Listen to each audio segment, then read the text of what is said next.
राधा स्वामी जी। संगत जी, कहानी की शुरुआत होती है उस दिन से जब एक युवक जिसका नाम अर्जुन था पहली बार सत्संग में आया। अर्जुन का जीवन संघर्षों से भरा हुआ था। पारिवारिक कलह, आर्थिक संकट, मन की अशांति और भीतर एक अजीब सा खालीपन। वह कई जगह भटक चुका था, लेकिन कहीं सुकून नहीं मिला। उस दिन जब वह सत्संग पंडाल में जाकर बैठा तो उसके भीतर कुछ हलचल हुई। संत महापुरुष की वाणी उसके मन में ऐसे उतर रही थी मानो बरसों से सूखी आत्मा को किसी ने अमृत सा पानी दे दिया हो। सत्संग समाप्त हुआ तो उसके मन में एक अनजानी शांति थी। अगले ही दिन उसे बुलावा प्राप्त हुआ नामदान के लिए। वह दिन उसकी जिंदगी का सबसे बड़ा दिन था। जब अर्जुन गुरु चरणों में बैठा और उसने अपनी आंखों में श्रद्धा के आंसू लिए नामदान प्राप्त किया तो उसके भीतर मानो एक नया जन्म हो गया। उसे लगा जैसे उसके भीतर रोशनी भर गई हो। उसने प्रण किया कि अब से वह भजन सिमरन करेगा, गुरु के आदेशों का पालन करेगा और जीवन को बदल देगा। लेकिन संगत जी, जैसे जैसे दिन बीते अर्जुन की यह लगन ढीली पड़ने लगी। मन ने उसे बहकाना शुरू किया। आज थकान है, कल कर लूंगा, अभी समय नहीं है, बाद में कर लूंगा, आज मूड नहीं है, कल ध्यान कर लूंगा। अर्जुन को पता भी नहीं चला कि उसके वचन धीरे धीरे धुंधले होते जा रहे हैं। यही भूलें उसके जीवन में फिर से अशांति लेकर आईं। कहानी की शुरुआत इसी मोड़ से होती है, जहां अर्जुन को यह सीखना था कि नाम दान लेना आसान है, पर उसे निभाना ही असली साधना है। नाम दान के बाद अर्जुन के जीवन में शुरू के कुछ दिन बेहद सुंदर बीते। वह रोज सुबह उठकर ध्यान करता, गुरु वचनों को पढ़ता और सत्संग सुनता। लेकिन जैसे ही समय बीतने लगा, मन ने धीरे धीरे उसके अभ्यास पर कब्जा करना शुरू कर दिया। अर्जुन रात देर तक मोबाइल चलाता, फिल्में देखता, फिर सुबह देर तक सोता और ध्यान छूट जाता। पहले वह कहता, आज छोड़ देता हूँ, कल से पक्का करूँगा, फिर कल कभी आया ही नहीं। कुछ ही हफ्तों में उसका भजन सिमरन लगभग खत्म हो गया। मन ने उस पर इतनी पकड़ बना ली कि अब अर्जुन खुद को संभाल नहीं पा रहा था। संगत जी, यह वही भूल है जो अधिकतर साधक नाम दान लेने के बाद करते हैं। वे सोचते हैं कि नाम दान मिल गया तो अब सब ठीक हो जाएगा। लेकिन गुरु का दिया नाम तब तक फल नहीं देता जब तक साधक उसके अनुसार रोज अभ्यास नहीं करता। अर्जुन का मन अब उसे बार बार कहता, तू अभी जवान है, बाद में कर लेना। धीरे धीरे उसके भीतर फिर वही पुरानी बेचैनी लौटने लगी। उसे समझ नहीं आता कि नाम तो मिला था, फिर शांति क्यों नहीं मिल रही। जबकि सच्चाई यह थी, नाम में कमी नहीं थी, कमी उसके अभ्यास में थी। अर्जुन अब धीरे धीरे महसूस करने लगा था कि उसके भीतर का खालीपन फिर उभर रहा है। पर अभी उसे असली कारण समझ नहीं आया था, लेकिन वह क्षण आने वाला था जब उसे अपनी गलती का एहसास होगा। दिन बीतते गए और अर्जुन अपने पुराने स्वभाव में लौटने लगा। गुस्सा, झूठ, दूसरों की निंदा, सब दोबारा उसके जीवन में वापस आने लगे थे। वह बाहरी रूप से तो सत्संगी कहलाता था, पर भीतर उसका पात्र अशुद्ध हो चुका था। संगत जी, जैसे गंदे बर्तन में डाल दिया दूध बिगड़ जाता है, वैसे ही अशुद्ध मन में नाम टिकता नहीं। अर्जुन दुकान पर लोगों से झूठ बोलकर पैसे लेने लगा। घर पर वह छोटी छोटी बात पर गुस्सा करता। मोहवासना भी उसे परेशान करने लगी। एक दिन उसकी माँ ने कहा, बेटा, नाम दान तो ले लिया, पर स्वभाव तो पहले से भी खराब होता जा रहा है। यह सुनकर अर्जुन चौंक गया। उसे लगा कि शायद माँ मजाक कर रही है। मगर जब उसने खुद को देखा तो पाया कि उसकी आदतें वाकई खराब हो चुकी थीं। यही वह गलती है जो गुरु बार बार हमें समझाते हैं, नाम दान जीवन बदलने के लिए है, सिर्फ पहचान बदलने के लिए नहीं। पात्र ही गंदा हो तो अमृत कैसे टिकेगा। अर्जुन का मन अब बेचैनी से भरने लगा था। देर रात तक वह करवटें बदलता रहता, सोचता कि आखिर उसके जीवन में फिर से दुख क्यों लौट आए। लेकिन संगत जी, जब तक साधक अपने जीवन को शुद्ध नहीं करता, तब तक नाम की शक्ति जागती नहीं। अर्जुन की स्थिति भी अब कुछ ऐसी ही हो गई थी। नाम उसके पास था, पर वह उसका पात्र नहीं बन पाया था। अर्जुन अब मानसिक रूप से कमजोर पड़ने लगा था। मन बार बार उसके दिमाग में शंका के बीज डाल रहा था। देख, तूने नाम दान लिया, क्या बदल गया? क्या गुरु को तेरी फिक्र है? क्या तुझे कभी कोई अनुभव हुआ? धीरे धीरे अर्जुन इन विचारों पर विश्वास करने लगा। यही सबसे बड़ी भूल थी। गुरु पर संदेह करना ऐसा है जैसे फसल की जड़ ही काट देना। साथ ही अर्जुन एक और भारी गलती करने लगा। वह लोगों के सामने अपने अनुभव गढ़कर बताता ताकि लोग उसे बड़ा साधक समझें।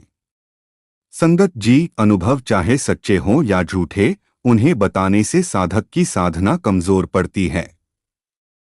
अनुभव दीपक की लौ जैसे होते हैं, जैसे ही उन्हें आंधी में रखा, वे बुझ जाते हैं।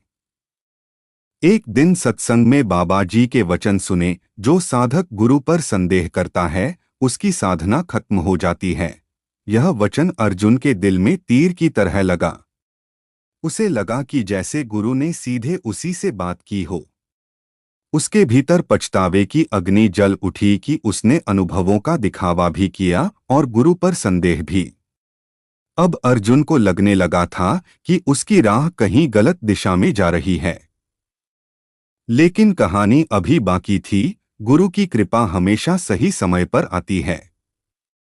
अर्जुन अब धीरे धीरे सत्संग से दूर होता जा रहा था। पहले महीने वह हर रविवार सत्संग जाता था, फिर हर 15 दिन, और अब तो महीनों बीत जाते और वह सत्संग का नाम भी नहीं लेता। वह सोचता था कि नाम दान ले लिया है, अब सत्संग जाने की क्या जरूरत। पर संगत जी, जैसे पौधा अगर धूप और पानी से दूर रहे तो मुरझा जाता है, वैसे ही आत्मा सत्संग से दूरी बनाकर सूखने लगती है। एक दिन अर्जुन अपने पुराने दोस्तों के साथ घूमने चला गया, जहां नशा, चुगली और व्यर्थ की बातें होती रहीं। रात को घर लौटकर उसे भारीपन महसूस हुआ। मन बोझिल था और भीतर बेचैनी थी। अगले दिन वह सत्संग गया तो वहां बैठे बैठे उसे लगा कि जैसे कोई भीतर उसे साफ कर रहा है। सत्संग की वाणी ने उसके मन को छू लिया। साधक सत्संग से दूर हो जाए तो मन उसे अपने जाल में पूरी तरह फंसा लेता है। यह सुनकर अर्जुन को अपनी गलती स्पष्ट दिखने लगी। उसे समझ आया कि बिना सत्संग के भीतर की आग ठंडी नहीं होती, भले ही नाम दान कितना ही पवित्र क्यों न हो। अर्जुन ने तय किया कि अब वह सत्संग से दूरी नहीं बनाएगा। लेकिन उसके सामने अभी और भी परीक्षाएं आने वाली थीं। अब अर्जुन ने थोड़ी साधना शुरू की, लेकिन उसका मन जल्दबाज था। वह ध्यान में बैठता और 10 मिनट में ही सोचने लगता, क्यों नहीं कोई रोशनी दिखती, क्यों नहीं कोई धुन सुनाई देती। बाकी लोग बताते हैं उन्हें अनुभव मिला, मुझे क्यों नहीं। धीरे धीरे यह जल्दबाजी उसके भीतर निराशा में बदलने लगी। संगत जी, यह वही भूल है जो अधिकांश साधक करते हैं। वे सोचते हैं कि नाम दान के तुरंत बाद अनुभव मिल जाएं, लेकिन साधना का फल धैर्य से मिलता है। एक दिन सत्संग में महात्मा ने कहा, बीज बोते ही पौधा नहीं निकलता, उसे पानी भी चाहिए और समय भी। यह सुनते ही अर्जुन को लगा जैसे किसी ने उसकी समस्या पर सीधे प्रकाश डाल दिया हो। वह घर जाकर ध्यान में बैठा और पहली बार खुद को कहा, मैं धैर्य रखूंगा। अनुभव गुरु की मर्जी से मिलेंगे, मेरी जिद से नहीं। उस दिन ध्यान करते समय उसे किसी अनुभव की तलाश नहीं थी, बस बैठे रहना था। और संगत जी, जब साधक अपेक्षा छोड़ देता है, तब उसके अंदर परिवर्तन शुरू होता है। अर्जुन भी इसी मोड़ पर पहुंच चुका था। गुरु की कृपा उसके भीतर धीरे धीरे प्रकट होने लगी थी। अर्जुन अब सत्संग जाने लगा था, लेकिन सेवा से अभी भी दूर रहता था। उसे लगता था कि सेवा सिर्फ उन लोगों का काम है जिनके पास समय है। वह सोचता, मैं इतना व्यस्त हूँ, मेरे पास सेवा का समय कहाँ। लेकिन संगत जी, सेवा वही चीज है जो मन को तोड़ती है और आत्मा को जोड़ती है। एक दिन सत्संग में सेवक ने उसे बैठे बैठे कहा, भाई क्या 2 मिनट कुर्सियां उठा दोगे? अर्जुन ने मन में सोचा, मैं क्यों उठाऊं, मैं कोई मजदूर हूं। पर वह उठा नहीं। उसी रात उसे नींद नहीं आई। उसे लगा जैसे मन उसकी कमजोरी दिखा रहा हो। अगले रविवार वह फिर सत्संग गया। इस बार किसी से कुछ कहने का इंतजार नहीं किया। खुद ही जाकर जूते संभालने की सेवा करने लगा। जब उसने किसी के जूते अपने हाथ से उठाकर व्यवस्थित रखे, उसके भीतर कुछ बदल गया। अहंकार पिघलने लगा। उसने महसूस किया कि सेवा सिर्फ काम नहीं बल्कि एक तपस्या है। एक ऐसी साधना जो मन को नीचे झुका देती है और आत्मा को ऊपर उठा देती है। सेवा करते करते उसकी आंखों में आंसू आ गए। उसे पहली बार लगा कि नाम का स्वाद सेवा से ही आता है।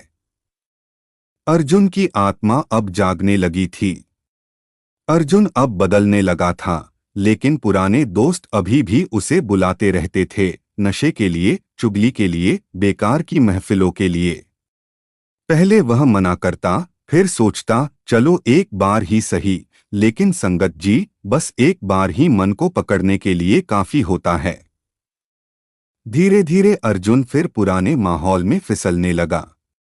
उसके भीतर द्वंद्व शुरू हो गया, एक तरफ सेवा, सत्संग और भजन, दूसरी तरफ गलत संगति। एक रात जब वह दोस्तों के साथ बैठा था, उसके मन में अचानक आवाज आई, तू किस दिशा में जा रहा है? जिस रास्ते पर चलना था उससे विपरीत जा रहा है। वह चुपचाप वहां से उठा और घर चला आया। घर पहुंचकर उसने सिमरन किया और रो पड़ा। उसे समझ आया कि गलत संगत नाम की रोशनी को बुझा देती है। अगले दिन उसने फैसला किया कि अब वह ऐसी संगति छोड़ देगा। संगत जी, किसी भी साधक का असली परिवर्तन तब शुरू होता है जब वह अपने वातावरण को बदलता है। अर्जुन ने अब अपने चारों ओर अच्छी संगति, सत्संग और सेवा का वातावरण बनाना शुरू कर दिया। अर्जुन अब गुरु मार्ग पर वापस लौट चुका था, लेकिन मन की इच्छाएं अभी भी उसे बार बार खींचती थीं। कभी धन की चाह, कभी सम्मान की, कभी कामयाबी की। उसकी साधना फिर भारी लगने लगी। एक दिन सत्संग में महात्मा ने वचन कहे, इच्छाएं बुझाने से नहीं बुझती, छोड़ने से बुझती हैं। यह वचन सीधे अर्जुन के दिल में उतर गया। उसने सोचा, मैं हर चीज पाने की लालसा में भीतर की शांति खो रहा हूँ। वह रोज रात को ध्यान में बैठता और अपनी इच्छाओं को मन ही मन छोड़ने की कोशिश करता। धीरे धीरे उसे महसूस हुआ कि उसके भीतर एक हल्कापन आने लगा है, जैसे मन का बोझ कम हो रहा हो। मन की इच्छाएं कम होने लगीं और भजन सिमरन में मिठास आने लगी।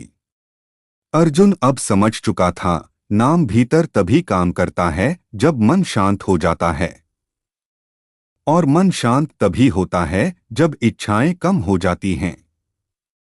यह उसकी साधना की सबसे बड़ी समझ थी। 1 साल बीतने के बाद अर्जुन एक बिल्कुल अलग इंसान बन चुका था।